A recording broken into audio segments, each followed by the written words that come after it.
Good morning everyone. कैसे हैं आप सब? आई होप आप सब बहुत अच्छे होंगे, अपनी पढ़ाई बहुत अच्छे से कर रहे होंगे। तो मैं चली गई थी लाइब्रेरी आज 9 बजे। एंड लाइब्रेरी जाने के बाद देख लो कोई भी नहीं आया, सबसे पहले मैं ही आई थी लाइब्रेरी में आज 9 बजे। एंड आने के बाद सबसे पहले मैंने अपनी टू डू लिस्ट तैयार करी। और टू डू लिस्ट में मैं ये देखो, ये मेरी टू डू लिस्ट है। एंड मैं ये सब टारगेट आज कंप्लीट करने वाली हूँ जो भी मैंने लिखे हुए हैं। सबसे पहले रीजनिंग का एक सेक्शनल मॉक दिया, उसके बाद मैंने वोकैब का रिवीजन करा जो कि मैं यूट्यूब से करती हूँ। रानी मैम की क्लासेस लेके वोकैब के और उनके नोट्स भी साथ साथ में बना लेती हूँ।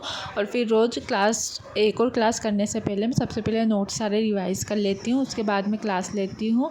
एंड फिर रानी मैम का जो यूट्यूब पे 60 इंपॉर्टेंट रूल 2.0 का जो बैच है ना, उसमें से मैंने ये नोट्स बनाए हैं। और उसके बाद ना मैंने फिर मॉक कॉपी रिवाइज़ करी, जिसमें मैं मॉक में जो भी मेरे वोकैब वगैरह गलत होते हैं ना, वो मैं कॉपी में लिख लेती हूँ। स्पेलिंग वोकैब वगैरह सब कुछ मैं कॉपी में लिख लेती हूँ। एंड फिर उसके बाद मैंने करा था जीके में ना मैं अभी पॉलिटी कर रही थी, क्योंकि जो परमार सर की FRB 2.0 सीरीज़ चल रही है ना, मैं उसमें से मेरा रिवीजन कर रही हूँ। क्योंकि मेरे नोट्स पहले से मैंने FRB सीरीज़ जो 1 थी ना, उसमें से मैंने नोट्स बना लिए थे, तो मैं उसका पॉलिटी का रिवीजन कर रही थी। एंड फिर मैंने एक लेक्चर लिया।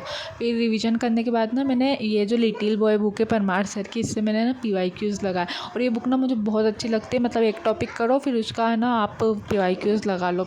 तो मुझे तो ये बुक मतलब अच्छी लगती है, क्योंकि इसमें ना आपको उससे रिलेटेड ना आपको मतलब सारे कंसेप्ट क्लियर हो जाते हैं आपके, कि आपने मतलब जितना पढ़ा उतना आपको आ भी रहा है या नहीं आ रहा है। तो मैं कैसा करती हूँ ना कि जो मैंने पिछला पढ़ा ना पहले उसका रिवीजन कर लेती हूँ, फिर जो आगे मैं लेक्चर लेने वाली हूँ ना उस टॉपिक का फिर रिवीजन कर लेती हूँ मैं। फिर उसके बाद वो लेक्चर ले लेती हूँ। एंड फिर वापस एक बार उस टॉपिक को रिवाइज़ करने के बाद ना मैं फिर PYQ क्वेश्चन लगा लेती हूँ, तो उससे मतलब डबल कंसेप्ट क्लियर हो जाते हैं। एंड फिर मैं घर चली गई थी खाना खाने, क्योंकि घर पास में ही मेरा, तो मैं घर चली गई थी खाना खाने। फिर वापस आके ना मैंने मेरी कैलकुलेशन करी एंड मैथ्स के मैंने फार्मूला शीट बना रखी है, तो मैंने वो फार्मूला शीट रिवाइज़ करी।